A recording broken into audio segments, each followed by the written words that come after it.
The Fed has been devaluing the US dollar on a consistent basis since its creation over 100 years ago. As time goes on, their goals never change.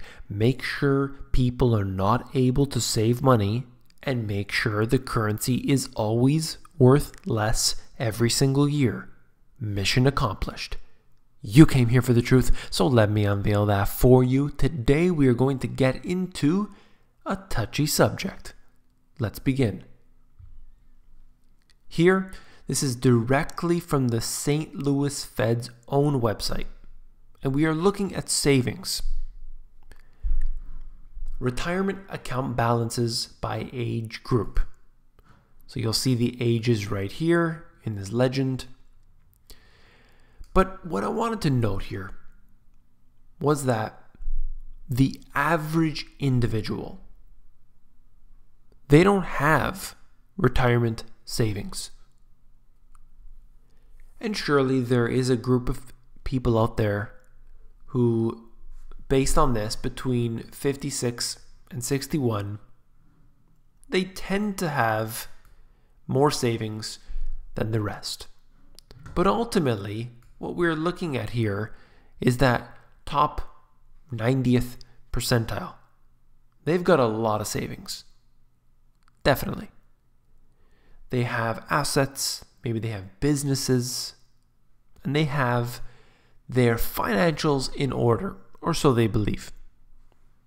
But if you're part of basically everybody, you don't have that. So what's happening here? Well, ultimately, the Fed must bear all of the responsibility. The Federal Reserve themselves putting out this report, quite interesting. Because as time goes on, you have very low interest rates that have been projecting this message that everything is fine when it's not. How does the central bank get interest rates to come down this far? Well, it uses something called open market operations. And open market operations are essentially printing money. You print the money to get interest rates lower. And as a result, you do inflate the money supply. And that, of course, devalues the currency in circulation at that time. As a result, the average individual may not see it, may not feel it right away, but ultimately their currency buys less and less. And so they need to spend more money on their cost of living. And at the same time, they see interest rates being so low, they don't want to save. They don't want to put their money in the bank account. So they're either going to spend it or they are going to get into something riskier. Look at this. 2 points I want to make here. Personal spending year over year and personal income. So the personal spending, first of all, for basically 2 years now, has exceeded personal income. For 2 years. That's not a good thing because you need people to actually save money. You need people to invest. Not just, invest in a hamburger from your local store or invest in going to the movies on a Saturday night. I'm talking about bigger investments. Not bought on margin, not bought with massive quantities of debt. I'm talking about investments, people saving money and then buying something, all right? Well, you can see here that ultimately the average individual, first of all, if we look at personal income, this has been declining for quite a while. I mean, we're only looking at the past few years. Spending, on the other hand, if you factor in all the credit cards and everything, of course, because you see the chart for credit cards it's increasing in a straight line. So the spending can increase, but ultimately it's really just debt that is increasing. Real personal expenditures. You'll notice here on the right hand side that this has not been like this 2 months in a row this bad since the financial crisis time frame. That's not a good sign. So we'll see what people are able to accomplish here in this so-called new economy, where everything is just fine. The Goldilocks they keep talking about. Well, I don't know how they're going to get the economy kick-started, but so far, not off to a good start. Now, the personal savings rate, they're trying to make note here that it has actually increased, believe it or not. But even when you look at it, you know, from different points here, I just like to look at it and say to myself, yes, it's up here 2 months in a row, but what are we talking about?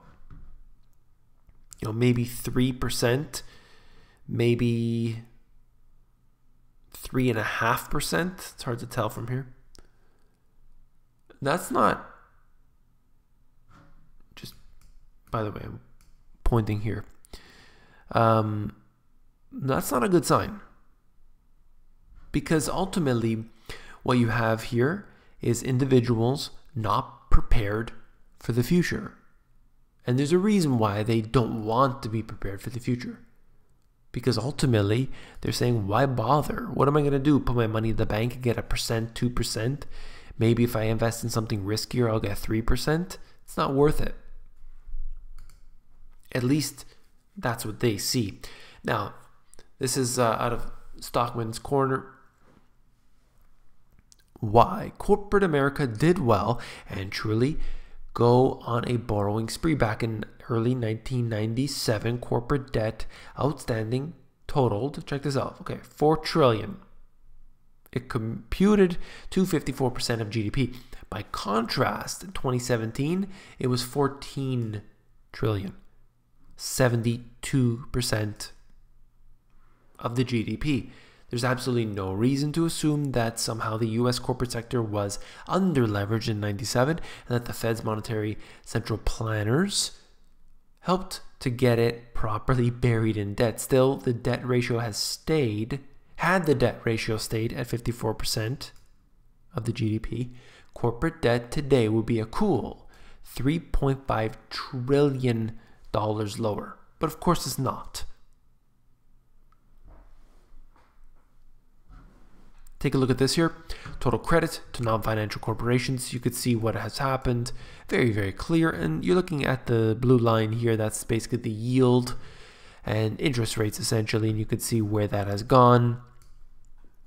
Ultimately, these are historically abnormal. They are so low because the value of money has declined considerably. This is ultimately the most important chart that you will see.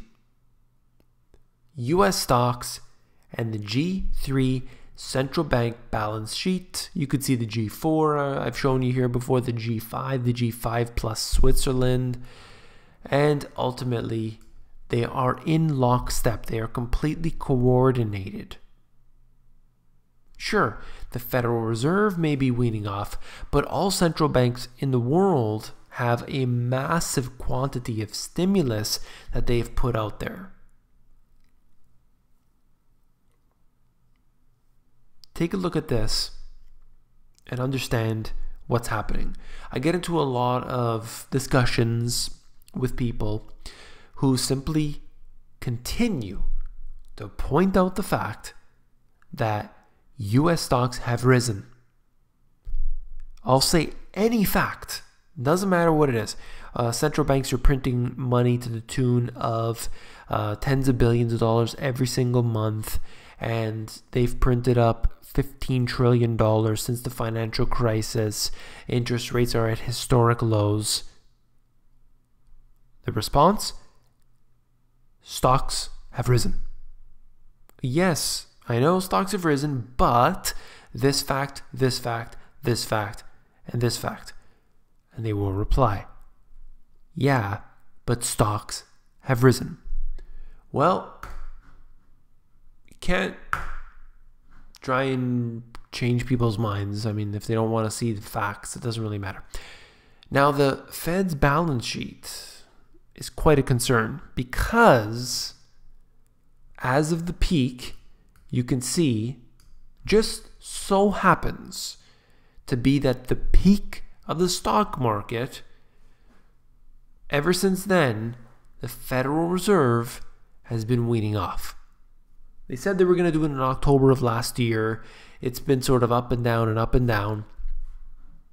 Could this be the moment in which they consistently sell off?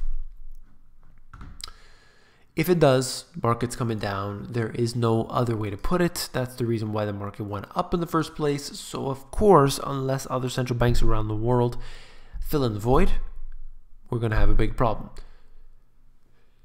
Wall Street bonuses reach pre-crisis levels.